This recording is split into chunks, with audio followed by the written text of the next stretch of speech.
Hi, I'm Andy Schmuckler. It's obvious to me that the Republican base of Dwight Eisenhower or Ronald Reagan never would have voted for a man like Donald Trump. The America of previous generations never would have elected anyone remotely like Donald Trump. Um, he would only have, Trump would have gotten a tiny amount of support, I assert.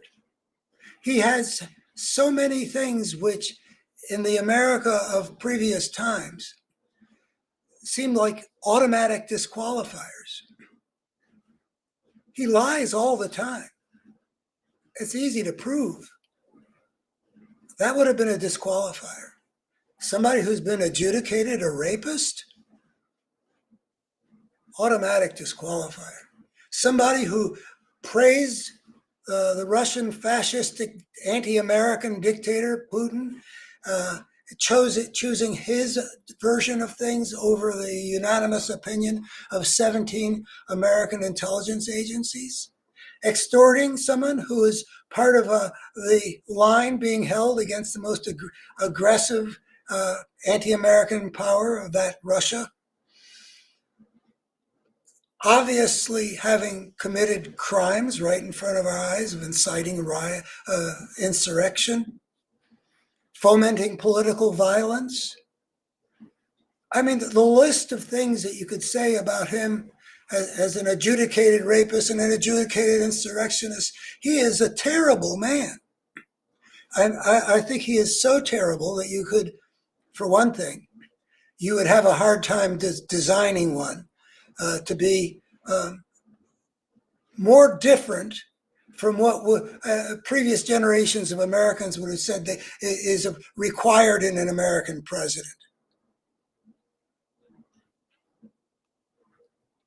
But in this America, he got essentially half the votes, even though he had indicated, shown quite openly, everything essential that's wrong about him, that's broken about him. I mean, he has an extraordinary amount of all the human defects. I mean, he's very greedy, he's very cruel, he's very selfish, he's very dishonest. I mean, he's very broken. I don't hate Donald Trump. He's a monster.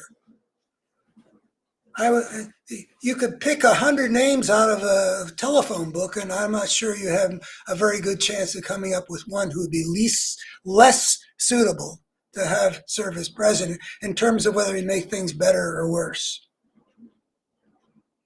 Yet he got all those votes. I don't know what they were. What did they think they were going to get? And what made that desirable? I mean, we've talked about the question, well, how did an America in which hardly anybody would think that was desirable become an America where this guy could get elected? And I've been talking about that apropos of what what liberal America and the Democrats failed to do, which is to protect the nation from this thing, to fight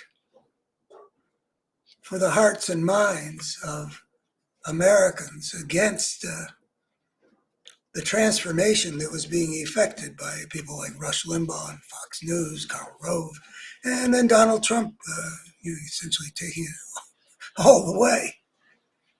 But whatever it was that they thought that they were choosing,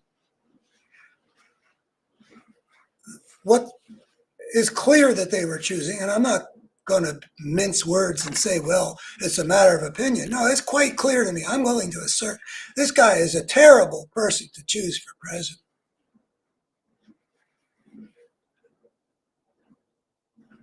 What they're going to get as a consequence is much more likely to be a terrible future.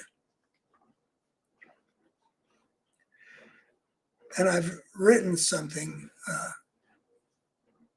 to articulate what appear to be the implications for the human future of this terrible victory of a human monster to hold the powers of the presidency, which we already know from before. He's just going to abuse in whatever ways he thinks serves his interests. And his interests don't tend to be very pretty. So here's what I've written. I'll just read it. Whatever voters believed they were voting for, the evidence right before everyone's eyes indicated clearly that the election of Donald Trump to the presidency could quite possibly, plausibly, prove to be the most catastrophic occurrence in our nation's history. Potentially also for human civilization generally. I'm not saying that that's probable, but it's one of the scenarios we see as we think of what might happen and what the consequences of that would be. Trump's becoming president makes worst-case scenarios more likely in several of the main dimensions on which the well-being of Americans, and indeed of all the world's peoples, depends. For example, 1, regarding the survival of American democracy. Trump has provided abundant evidence that he intends to continue taking a wrecking ball to American democracy, to the rule of law, and to the various institutions of good order that generations of Americans have built up. He has been open about his intentions to use the powers of the presidency in ways forbidden by the Constitution and the law, like using the Justice Department to punish his political opponents, like waging war on the free press, etc.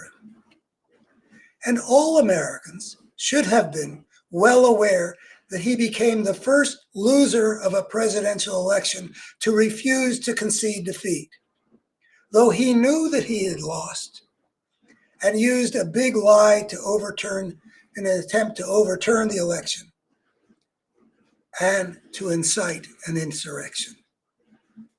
He has repeatedly refused to respect the rules.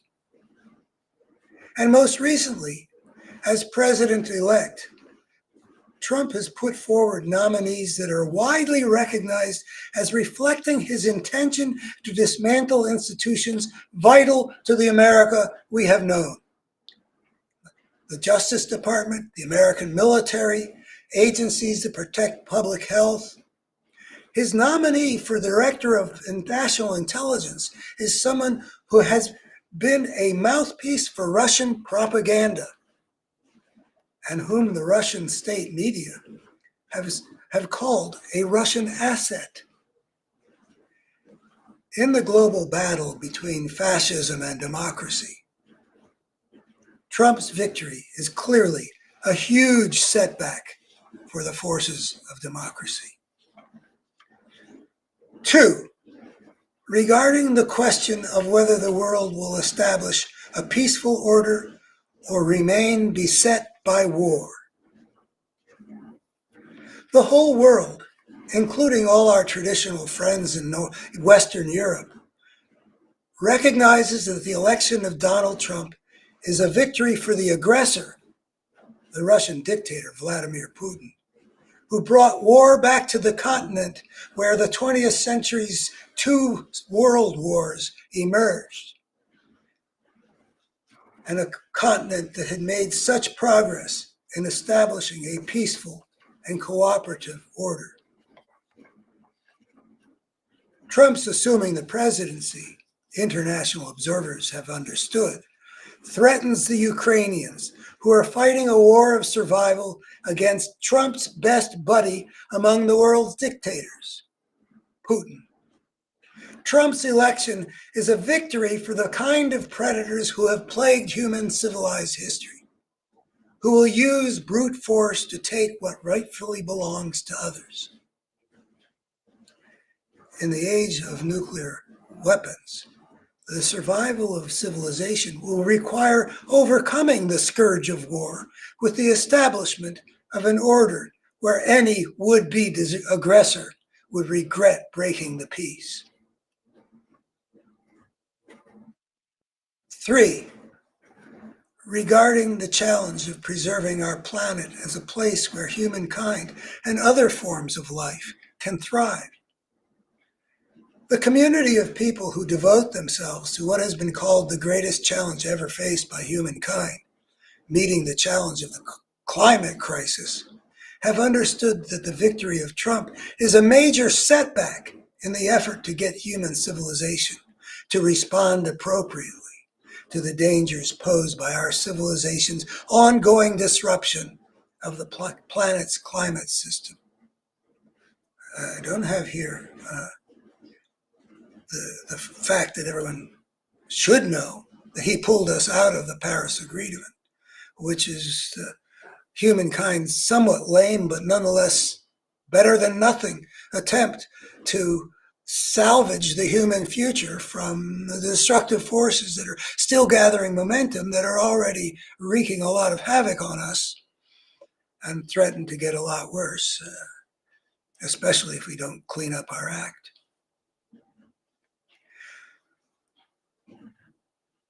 With Trump coming to power, the American nation, the world's leading nation, with the world's biggest economy, and that was once a leader in meeting such environmental challenges, will instead stand in the way of progress on climate change. I've listed 3 crucial dimensions: democracy versus fascism, war versus peace, environmental sustainability versus environmental catastrophe. And everyone, the election of Trump makes the worst case scenarios more likely. At every fork in the road, democracy, fascism, peace, war, love thriving, life degrading, cooperation, strife, handing power to Trump increases the chances that history will take a wrong fork. Whatever people believed they were voting for, the reality on all these most crucial issues, Trump has threatened to bolster the possibilities of the worst case scenario. And all this has been on full display, readily visible to every human American citizen getting their information from reasonably reliable sources. A lot of the problem lies there. Another topic which has to do with new technologies and the ability of the gangster power to utilize those technologies to break the American people apart. Divide and conquer, and also get one's electoral power from the people who are living in a false reality. Whatever people believe they were voting for, the reality in all these, I read that, equally clearly on every one of these issues. Kamala vividly dramatized that she intended to work in the opposite direction of Trump, to uphold the American system, to help Ukraine defeat aggression, to be the leader of our traditional free and decent democratic allies, and to take constructive action to make our planet's climate system more stable and viable. A stark contrast presented to the American people.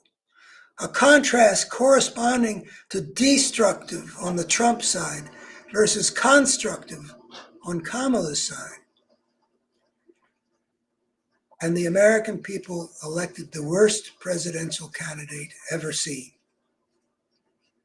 Indeed, a candidate so bad it would be difficult to design a worse one. And worse, meaning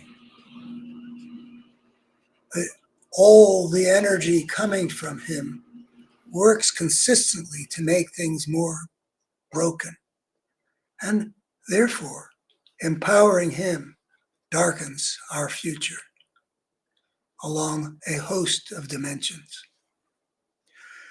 Please subscribe. Please like if you want to encourage me. And if you want to see that there is a coherent picture to be made of all these different things that I'm proposing, go to my website, abetterhumanstory.org, where you will find various ways in which things are laid out that I think hold water and that illuminate things in some importantly different way.